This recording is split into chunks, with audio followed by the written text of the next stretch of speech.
On today's show, all about technician communication, part 2.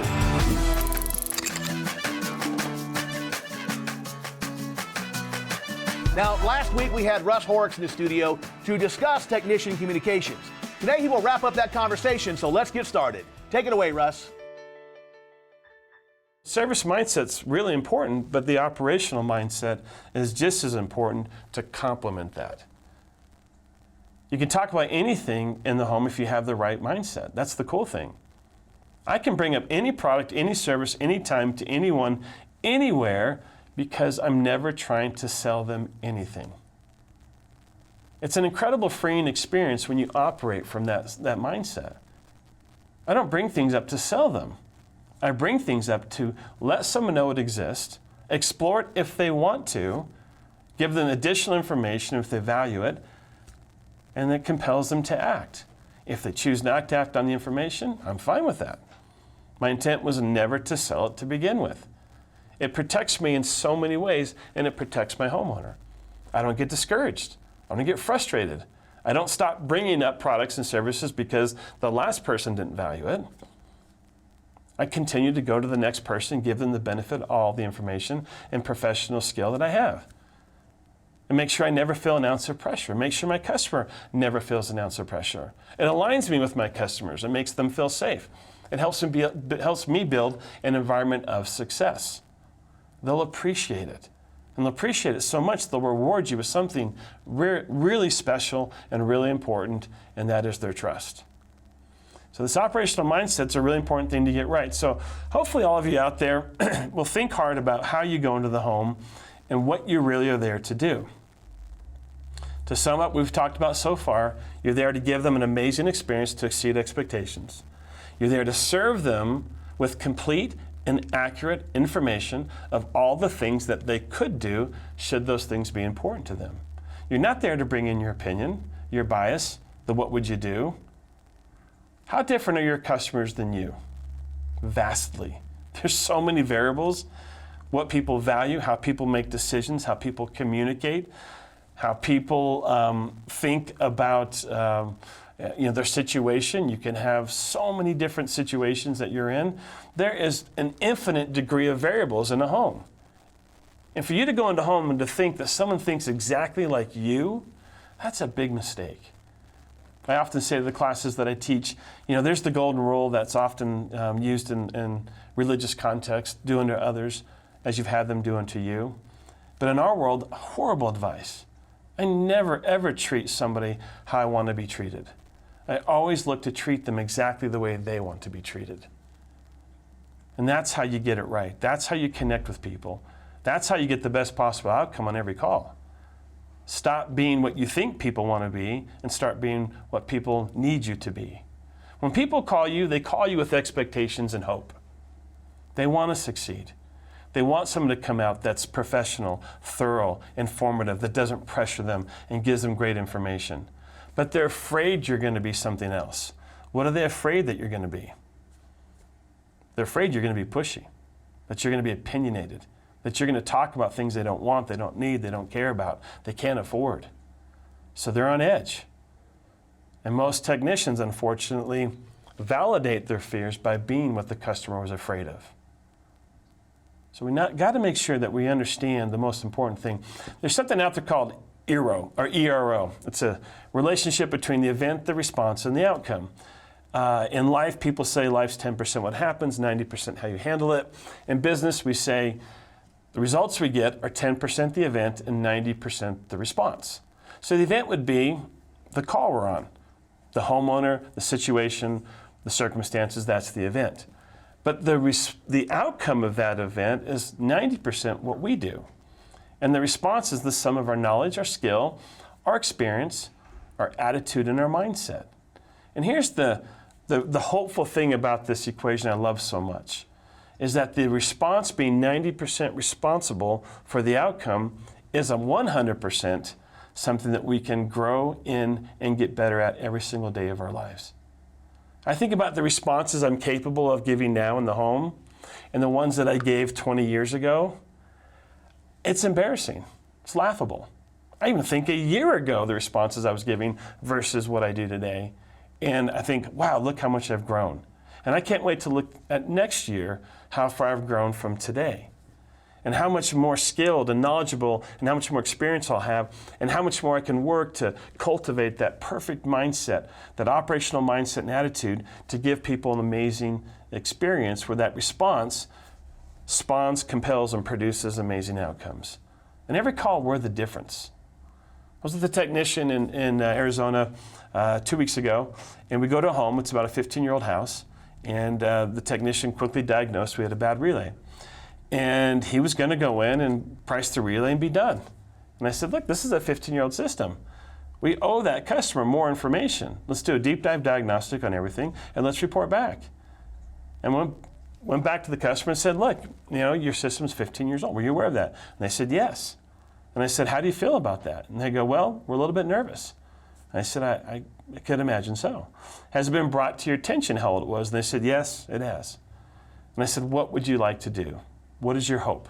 And they said, well, we'd hope to have it last longer, but we also realize it is getting old. And I said, well, I'll tell you what, today the fix is pretty simple. You have a relay that's gone out, not a super expensive repair, happy to get you up and running, but what a lot of our customers love to do is know all of their options. We have a group of people that work for us called design technicians. And their job is to come into people's homes and educate them as to all their options in terms of replacement. They know codes, clearances, configurations. They know all the money that's out there for today's buyers. They're incredible people with incredible knowledge. You're going to absolutely love them. And the best thing is the free service. They come out, they just inform you. They're just like us. They don't have an opinion. They're not here to sell you anything. And once you know both of your options, you can decide which one makes the most sense for you. Is that something you'd like us to go ahead and do for you? And she said, yes, we would love that. So we called in, set a lead. Actually, the design technician came out later that afternoon, and that customer invested $16,000 in a new system. So after that call, I said to the technician, I said, be honest with me. How many times do you walk by these opportunities because in your head you're thinking you're doing the customer service? And he said, every single day. And that, so yes, there's a business side to that. There's missed revenue opportunities. There's all that. But the thing that affects me the most is how many people are being denied the benefit of that information that could have the peace of mind of a better operating system, could have the control they want, the advantage of today's advancements, whether it be dual fuel or heat pump or inverter or modulation. How many people are going to have to spend more now, next year or 2 years from now, thousands more for what they could have got today? That's what I'm talking about here. If we deny people the benefit of all the options that they could consider, we're not truly being professionals. Now, I didn't have any opinion on what that person did. If she would have said, no, thank you, we're good, we'll get the relay fixed, and we'll cross our fingers and hope for better days, and we get through another year, I would have said, fantastic, not a problem. At least you're doing the maintenance, and that's the best way to get as much life out of this system if that's what your goals are. And I would have made them feel amazing about that. So my job is never to tell them what to do. My job is to tell them what they can do. When you understand that as a technician, this starts to get so much easier. It starts to get so much funner, and you start to have so much more success. So I love this. I call this an equation of hope. It lets me know that I don't have to be tomorrow what I was today. I can have different and better outcomes because I can always build different and better responses. So what are you doing every day to get better at your craft? Pretty important question to ask, isn't it?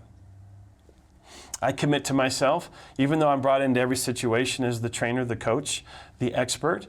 I sit down every night at 9 o'clock with my thought journal and a book, and I study. I study my craft. And I think about, what do these things mean to me? How can I implement them? How can I grow from them? What did I learn today? I had a salesman call me today and wanted to role play a concept or idea. What did I learn from that? And so every night I'm trying to just become a better version of myself. And for me, that just still makes this so much fun. I still knock on doors every single week, and I can't wait to see who's behind the door and how we get to help and serve that individual. It just keeps it fun. If I couldn't grow in what we do, I'd have been bored decades ago and would have probably left the industry. So I love that we get to keep growing every single day. So what do most people repeat? They repeat the effort from the day before. and they don't find some way to be better. And so I hope and encourage each and every one of you to find some way, some small aspect of what you do every day to improve upon. And when you start to see the correlation between training, technique, ability, awareness, knowledge, and experience with success, it starts to get really fun. Anyone that's mastered anything always goes back to their training. They're obsessed with it. They saw that correlation. They saw that training meant better results, more success. And for each one of you, what would that mean? More financial security and opportunity? More professional opportunities to grow? If you're a technician out there listening and watching this, you can do anything you want. You could be the best technician on your team, in your organization for the rest of your life. You could be the service manager. You could be the operations manager. You could be the general manager. You could go into design. You could go into consulting and training. You could go open your own business. You could do anything you want. But you got to start today. You got to build habits of success. You've got to start to build a mindset that will support the course of action and life that you actually want to live. So becoming something different to achieve something different, the key and the name of the game. But why is change so hard? It is hard. Not going to deny that. It's hard. It's difficult. And the reason it's so hard is because we're literally working against our biology. As we try to train our brain saying, stop it, you moron. I was comfortable. You were comfortable. Why would you ever change? So you're working against this part of your biology that doesn't want you to change. Your brain's primary purpose is to protect.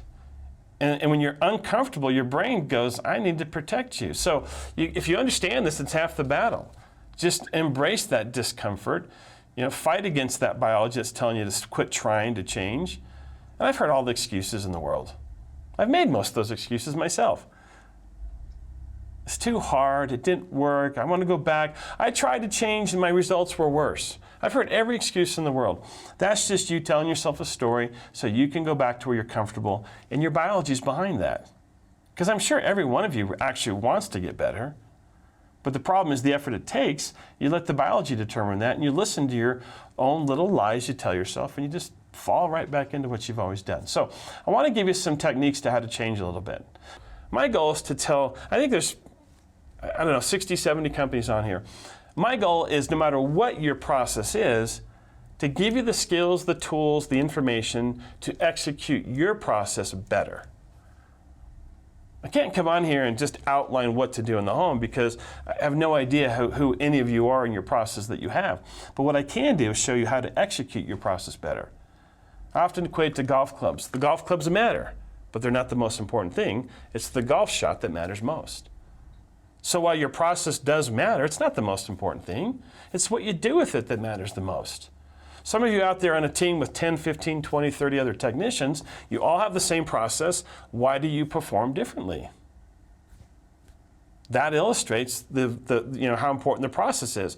It's important to have a process, but the execution, the skill of the individual is the determiner of what's going to happen.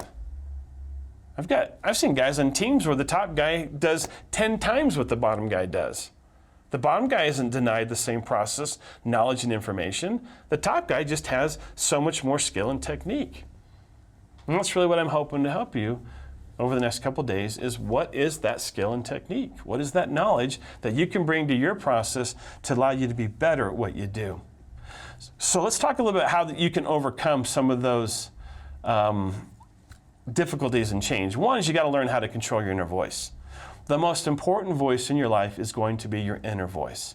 It speaks 24/7 to you, and it has the most influence on what you do.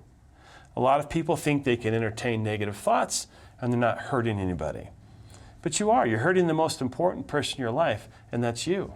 Hi, I'm Daryl Yashinsky. Hey, I'm Bob Larkin.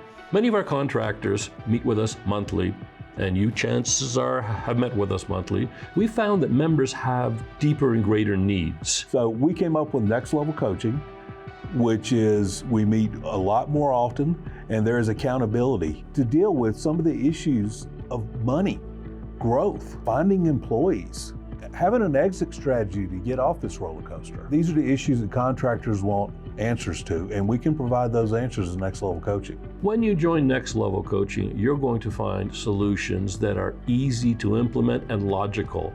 most importantly, we hold you accountable to specifics. We're going to meet twice a month and have specific to-dos.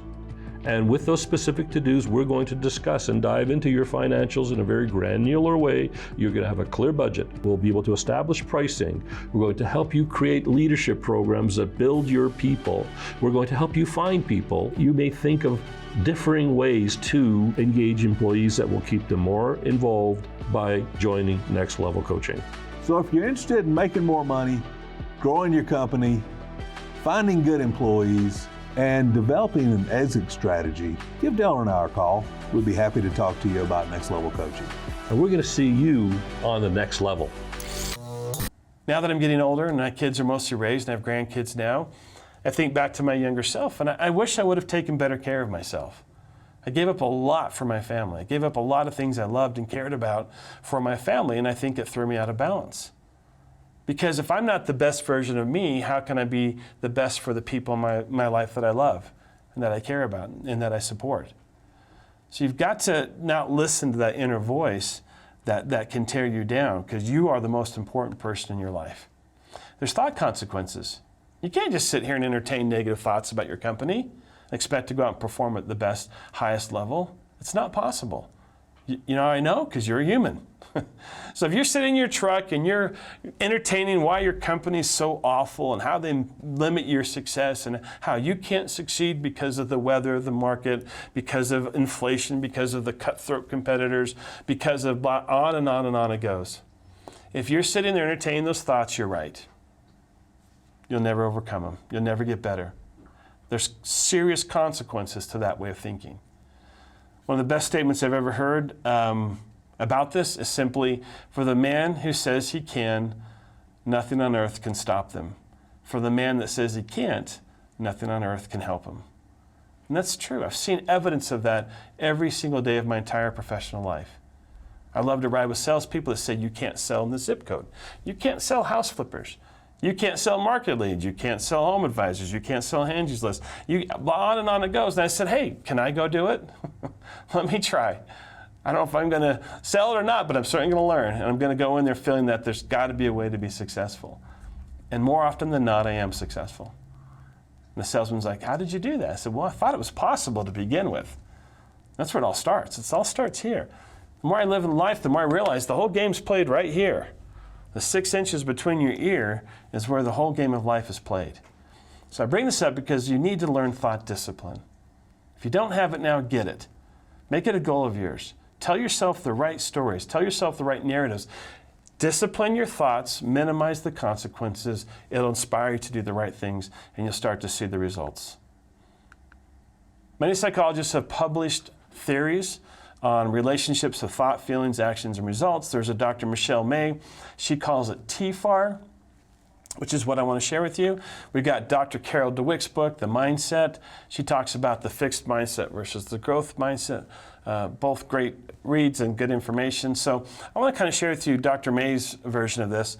She says there's a relationship from what you think, because what you think determines how you feel. How you feel determines what you do, and what you do determines what you get. So thoughts, feelings, actions, results. That's why it's called TFAR. So I remember early in my career, I thought, I hate landlord calls. They never appreciate quality. I can't teach them how to buy. I can't teach them why I'm different than my competition, and they just don't buy from me. So when I got a landlord call on my lead sheet, guess what my thoughts produced? Really awful feelings. Feelings of being victimized, being picked on. The other guys get the no heat, no cool tech lead. I got to run this crap. And all of a sudden I'm discouraged and frustrated. And I walk into that home, and guess how I behave? I behave exactly how I feel. You can't hide that from any human being. And then when they don't buy from me, because I don't give a very compelling reason to, the results reinforce the original thoughts. And it's just called a behavioral loop. And I create a habit. And one day I realized, you know what, I'm going to keep getting landlord leads. I better figure out how to do it. They got to buy from somebody. So an awareness came into my thought pattern. And I said, what if I change the way I thought? Let's change the way I behave.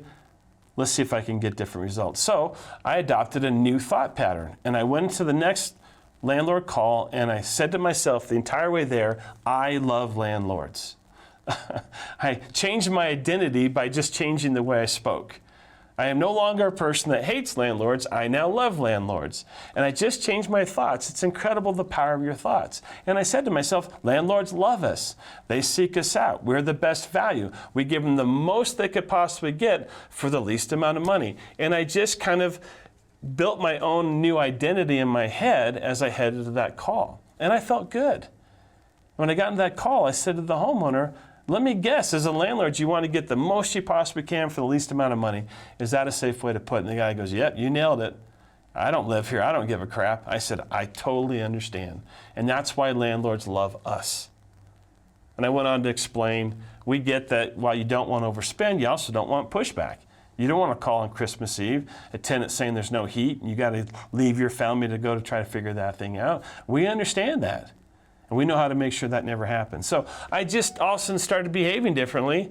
And I remember I sold that job. And I remember thinking, wow, that's all it took. It was always about me. It was never really about the event. It was just about my response. So if you want to leave in the next couple days with some information that you think might be worth changing, trying, this is how you create new habits. You got to create new behavioral loops. Awareness, change your thoughts, change your actions, see new results, reinforces thoughts, and pretty soon you have new habits. So I bring that up because I think it's important not just to tell you what you can change, but give you a little information on how to change. So what is our professional responsibility when we go into the home? What are we there to do?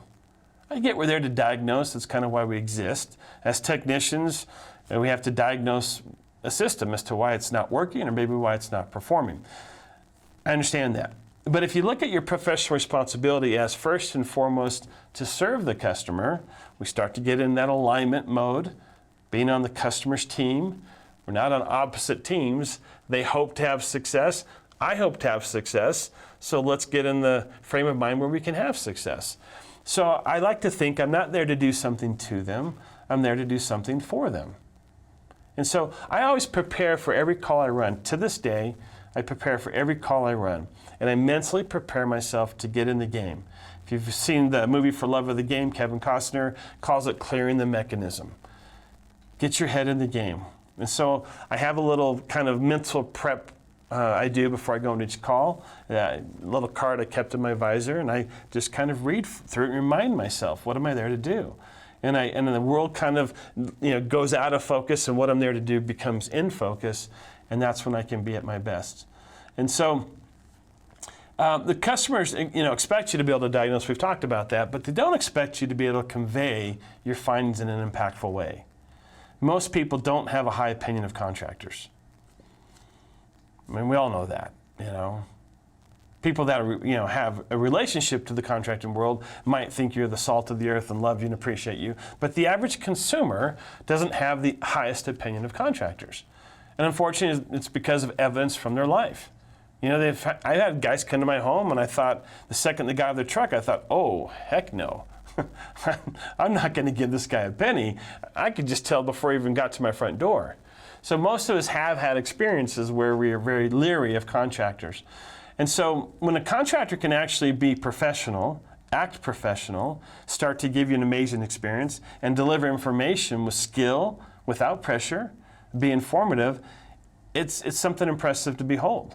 And that's something that compels people to act. So when you start to look at the information that you possess as a professional and start to think about how do I deliver it, you got to understand the information you have, the observations you make can only impact the consumer one of two ways. It can pressure them or it can impact them.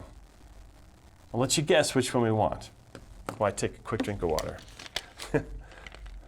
And I hope you all said we want to impact them with information.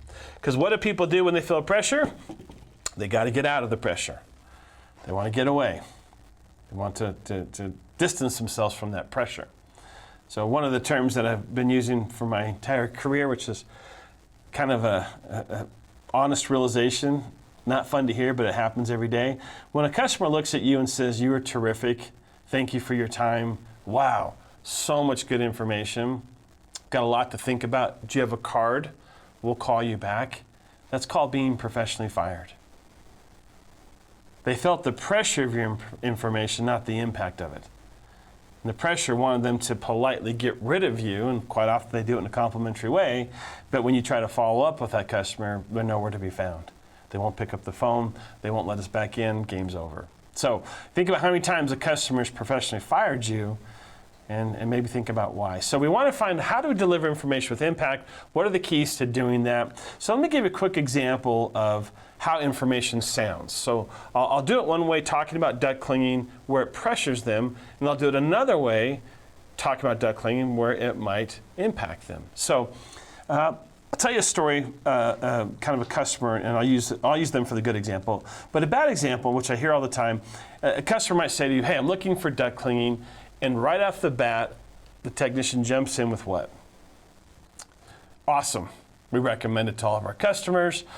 Should be done once every 7 years, and make sure you're going to breathe better air, blah, blah, blah. By jumping straight into it and starting to benefit vomit, customers start to feel something.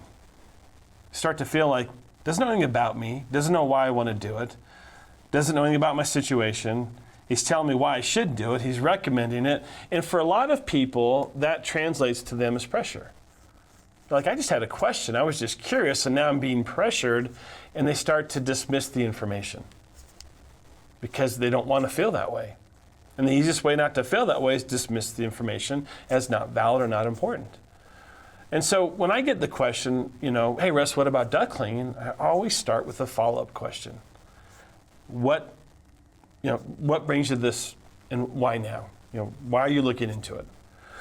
Because if I don't have context as to why they're asking the question, how in the world can I help them? If I don't know what's important to them, what they care about, why they're doing it, what they hope to accomplish, how can I present any information of value? And all the information will come across as pressure. So if someone says, I'm looking at duct clinging, I always start with why. Tell me what's going on.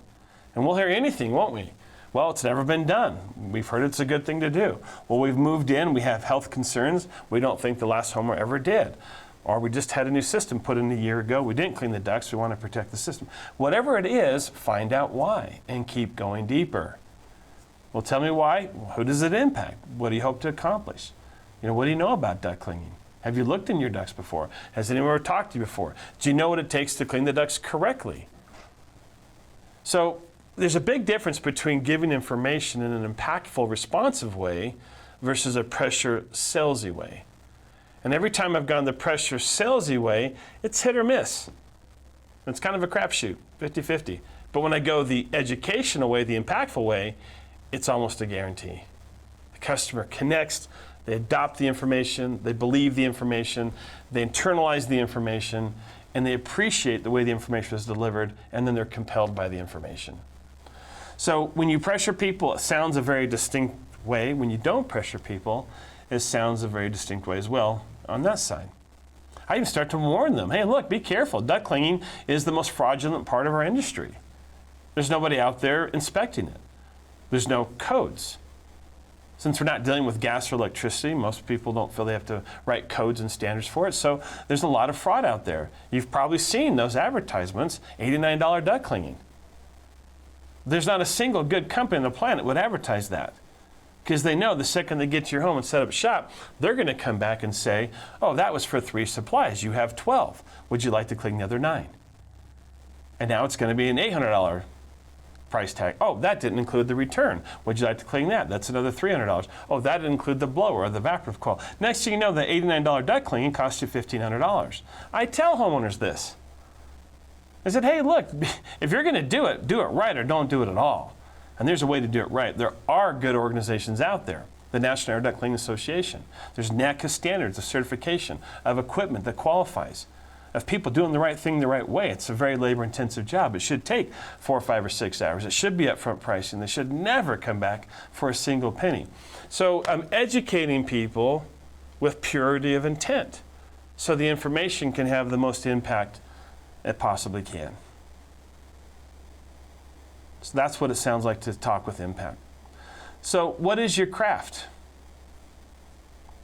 A lot of technicians struggle with this question. They think it's to know a lot about equipment, how to diagnose, how to troubleshoot low voltage wiring, which is a blast, isn't it? I think it's all about the equipment. And what they learn once they get into this, that the equipment, well, you have to know your stuff. And I completely want you to be the best technically sound technician in your marketplace. What you realize is, as important as it is to be technically sound, it's completely unimportant when it determines how good you become at this. How good you are when you become at this is how good you are with the people. Awesome content right there, as always. Now listen, if you like this content, please share it with your friends via Facebook. If you're not a member, go ahead and click the button below to get a free 30-day trial of our entire Contract University platform. There's an awful lot there, and you'll get it for free. We'll see you next time, folks. Until then, bye-bye for now.